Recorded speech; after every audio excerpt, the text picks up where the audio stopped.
welcome back to the Citytilidie channel. We're all staying safe and well. Another feature, another edition of I Didn't Know That. It usually looks at programmes, but we look at books as well, or publications, or in this case, a Manchester Evening News size publication called Let's Do It Again. Yes, it's all about the 23-24 and us defending our Champions League title. Of course, sounds good, that, doesn't it? Let's hope we can keep saying it. We can keep saying it for a little while yet. Perhaps another year or two. That'd be nice, wouldn't it? Win it 3 times on the trot, you get to keep the trophy, don't you? That'd be nice, wouldn't it? That'd be special, that. Anyway, we'll see. So this time we'll have a look inside it. We're going to check out any sort of any facts, any oddities. I'll add my own. It's not all what the Evening News is saying or their writers. I will add my own little comments. So most of what I say is probably my thoughts as well. But we're going to have a look inside and see what we can pick out of the bones and see if it's any. Is it worth it? Yes, it is. I'll tell you that now. It's worth the £3, which it costs for 40 pages. Not all Champions League, there's a bit of other things in it as well, but I'll tell you about that. Please, if you're new to the channel, push that subscribe button, push the bell notifications, everything City, past, present, and as long as I can keep going, which is forever for me, and it won't be forever for most of you watching this, I don't think, but hey, there you go. So please join in, spread the word, all City stuff, of course. It's great to have you on board. If you can manage a little thumbs up, a little like, guys, it's always appreciated. Yeah, it's £3 for 40 pages. It starts off, obviously great cover, as you can see, or I've seen, and of course we start off with the regular writers we used to see in the Manchester Evening News. This is available from all good news agents at the moment. All stocks are running low in some, but you can get plenty in some others, so have a look round. And you can get it from Reach Sports Shop, but obviously you'd have to pay postage on top as well, reachsportshop.com, so be careful. But try and pick it up at one of your local news agents, or the big boys usually have a few copies, like W.H. Smith, Asda probably have a few. I've not been back since I've been back from Greece to go into Asda to check, but they usually have a few knocking around. Yeah, it starts off with Mr. Simon Bukowski, who gives us a lowdown on the players who were set up to light the continent up this season, as far as the sky blue English persuasion is concerned, of course. So he gives his views on that. The final, as we know, was only our owner's second time watching the Mighty Blues. Yeah, I think his other game was a Liverpool game early on in his tenure, wasn't it? I think normally he relies on a dodgy Chinese stream to watch his City matches, but you can't blame him, can you? Conclusion that Simon makes: despite the experience lost on the playing side, which we have, we are still a formidable outfit. He's quite correct there. And back-to-back Champions League and trebles with kind refs and a following wind. Why not, eh? Well, that's a bit of me as well as Simon. Joe Bray looks at our group draw and does raise little tiny warning signals and flags about our 3, let's face it, on paper, not so tough opponents. I mean, let's face it, Red Star, an unknown quantity. By the time we visit them on their own intimidating gaff, of course, hopefully we'll be already won the group and qualified, because that could be a feisty encounter. Red Bull Leipzig, we know very well, don't we? We've been matched with them recently. They become the new Shakhtar, haven't they? We play every season now. We may have battered them twice, 7-0 and 6-3 at home, although the 6-3 was a lot closer than the scoreline suggests at one stage. But we didn't win at their place, or we're not won at their place. We drew, of course, and lost. I mean, all right, certainly one of the games wasn't that important. It was a dead rubber, but yeah, so we have to be a little bit wary. Young Boys is an interesting one as well, like Red Star, a bit unknown. I'm not too worried much about them beating that load of rubbish down the road a couple of seasons ago. That doesn't mean anything, but they do make up the middle 2 games in the actual group. So hopefully we can make back-to-back wins and sort of more or less cement our win of the group. Then again, fingers crossed. Joe Bray did note that our newer signings may see more game time in the Champions League to find their feet, but I don't know when he put this piece together. I mean, I think injuries at the moment are making them find the feet anyway. I think Pep's having to sort of thrust them into the starting level a little bit sooner than he perhaps would have hoped for. Following on from this, Joe Bray looks at our new generation of potential heroes, of course. Now we've lost 2 or 3 of the others, as well as our new signings, which are obvious as new heroes. We've got KDB's absence, haven't we, until at least January. So he's comparing people like Bernardo and Foden, whether they will be able to step up and fill the void that KDB's left. Joe Braid has then a question and answer with Dante Friend from the 1894 group for his views on this season's European campaign. A couple of things that took my eye. Dante cited Bayern Munich and a certain Harry Kane as the club to be most wary of this season. Asked about his Euro memory moment he preferred to forget. I think he sort of echoed a lot of our thoughts. Quite a few over the time, certainly in most recent Champions League encounters where we sort of missed out when we perhaps shouldn't have done. But he said the one that sticks out in his mind was the worst performance was that 1-0 loss to old Midgetland. Remember that, with old Marc Hughes in charge? And I think so say all of us on that one. Dreadful. Daniel Murphy reflects on City's big European nights of the past. Of course, Istanbul is the top one for this one. But everything from our 1970 Cup Winners' Cup win to the 2-0 win over PSG behind closed doors at their maison, their home, during the COVID crisis, of course. The paper then has a rundown with details of all the groups, and this is mainly my comments on this one. I've just had a quick scan through and had a look at all the groups and the teams. Found something interesting and some comments to make on the team, some less favourable than others, of course. So please don't take all this as a Manchester Evening News stand. It's a Bird of Dunedin stand and a Citizen, just a bit of fun. No offence intended to anybody. Group 8, of course, United are in that one.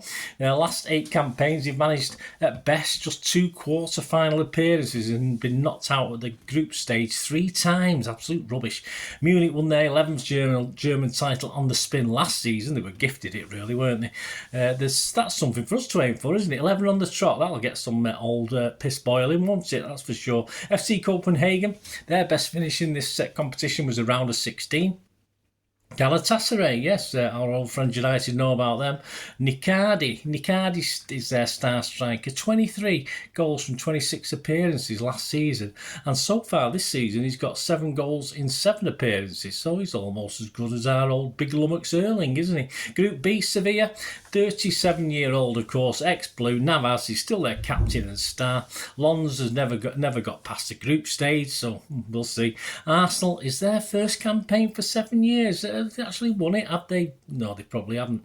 PSV Eindhoven, they won it back in 1988, and they lost the manager, old Horseface himself, of course. Mr. Van Nistelrooy quit at the end of last season. Group C, you got Union Berlin, their first time in the Champions League. Napoli, they've never passed the quarter-finals. A little bit surprising, that, for me. Real Madrid, I believe there's something to do with Atletico City rivals. I don't know who Real Madrid are that much. Braga, 2 former Premier League players in their ranks. Jose Fonte, a former Southampton player. Did you know him? And João Moutinho, of course, from Wolves. I sort of remember him. Group D, Benfica, over the last 90 years or so, have only finished outside the top 4 once in the Portuguese top league. Not bad going. Inter's Dzeko's gone, of course. Old Inter Milan, lost old Edin, he's gone now. RB Salzburg, since the Red Bull involvement, Red Bull Salzburg, let's call a spade, shall we? RB Salzburg, since the Red Bull involvement, have won 14 of the last 17 titles on offer. Dirty energy drink money, that is. Real Sociedad, their best shot came as far as the semi-finals back in 1982-83. Happy days. Group E, Feyenoord, they were the 1970 winners. It would have been a good Super Cup, that one, between us and them, but it wasn't going then, so we missed out on that one. Atletico Madrid, of course, Simeone's been in charge, playing beautiful football now, tongue-in-cheek, for a 12. This is the 12th season of Simeone. I just get the impression he's been there 4 or 5. I mean, obviously, they must be happy with him and his style of football. Lazio, Ciro Immobile, there's a good name. Immobile is anything but, of course. He's anything but immobile. He's scored 196 goals in 197 appearances for the club. We've missed him, haven't we? Perhaps we could have picked him up somewhere along the line. And Celtic, of course, make up this group. First British club to win it in 1967. And, of course, Mr. Brendan Rodgers is back there. And I think he's still waiting his call to take over from Pep. Group F, the group of death, of course. PSG, Luis Enrique is now in charge, obviously after his international duties of this very definition. This is definitely my comment of a plastic club. That's what PSG are, in my opinion. Borussia Dortmund, Erling used to play for them, of course, and they won it in 1997, so that's them sorted. AC Milan, still the second most successful side in the competition, with 7 wins, and their fans were on the streets celebrating our win over Inter last June. So all all good stuff, and a good healthy City rivalry there. That's what we like to see. Newcastle, this is their 4th time in the Champions League, but their first appearance in 20 years. And Group H, let's have a look at Group H. Yes, we've got Barcelona, sort of full of City rejects, aren't they? Porto, twice winners in 87 and 2004. Shakhtar Donetsk, I miss playing them. They've won 6 out of 7 titles, their last Ukrainian titles, but they missed out in 2022 because of those nasty Ruskies, of course. Royal Antwerp only in it once before in the Champions League, or the European Cup equivalent, in 1957-58, and even I wasn't born then, so that's a long time ago. And finally, yes, I've gone out of order a little bit because we'll have a look at Group G, which is our group, of course. You've got City, what can we say, the greatest club football team in the world since 1880. I don't think there's any doubt about that. It's the Red Star Belgrade went unbeaten last season in their league and won it back in 91, the European Cup, so well done to them. RB Leipzig, well, we know them, we've seen them, they've become the new Shakhtar, haven't they? They formed just 14 years ago, and they say we have no history. Young Boys, well, if the name doesn't raise a few childish titters, of course their ground will, won't it? The Wankdorf Stadium, lovely, well named. Yes, I'm off to the Wankdorf Stadium. That's what you tell your mates. They look at you a little bit funny. Tyrone Marshall's Euro Stars highlights the players to light up the continent this season, excluding City players, of course. He's got people like Antonio Silva from Benfica, a bloke called Bellingham from a team I'm not really that too much about in the Champions League, Real Madrid, and of course Bradley Barcola for PSG. It'll be interesting to see how he gets on. Ben Davies looks at some of Europe's iconic grounds, from the new camp, yes, not the Camp Nou, I always call it the new camp, to the Johan Cruyff Arena in Amsterdam. I looked hard, yeah, but there was no Etihad in it, disgraceful. Tyrone Marshall looks at some finals that will live in memory. Well, his memory, not in my memory. To be honest, the only one I was really that bothered about was the one that happened last June. Although the Barca 3 United 1 was reasonably memorable from the dim and distant past. He then looks at legendary gaffers from Cloughie.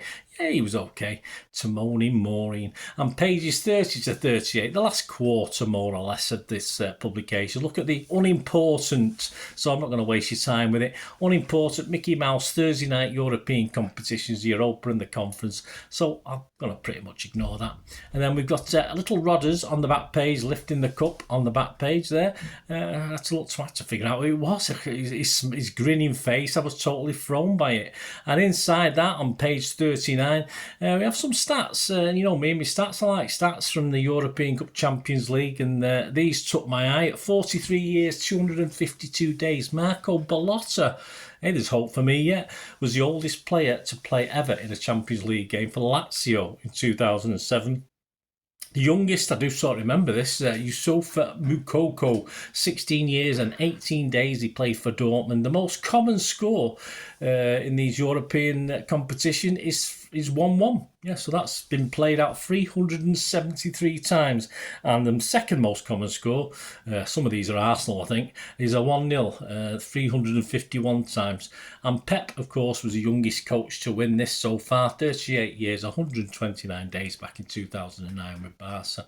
And this season, Wembley will, of course, host the final, and they will join the Stade de France as hosting the final for a record 3rd time. See you there, hopefully. Big ears, yeah, all big ears. The trophy itself is 62 centimetres tall. That's not bad, is it? And weighs 7.5 kilo, which, you know, money is what, about £16? Nothing that, is it? 8 bags of sugar, that's not a lot to lift, is it?